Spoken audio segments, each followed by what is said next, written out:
Hey everyone, welcome back to the channel. In today's video, I'm going to show you how to reset camera settings on your iPhone. So, let's get started.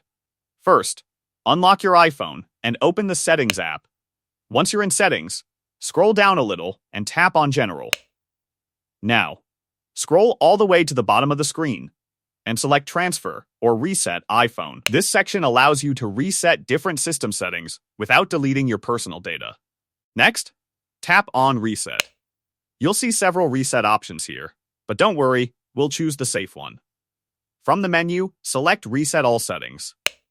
This will reset system preferences such as camera settings, display settings, Wi-Fi, and privacy settings, but it will not delete your photos, videos, apps, or other data. Now, enter your iPhone passcode and confirm the reset.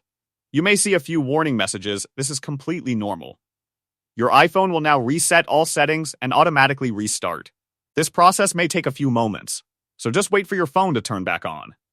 Once your iPhone restarts, your camera settings will be restored to their default configuration, and in most cases, camera issues are fixed. And that's it. If this video helped you, don't forget to like, subscribe, and hit the bell icon for more practical tips. Thanks for watching, and I'll see you in the next video.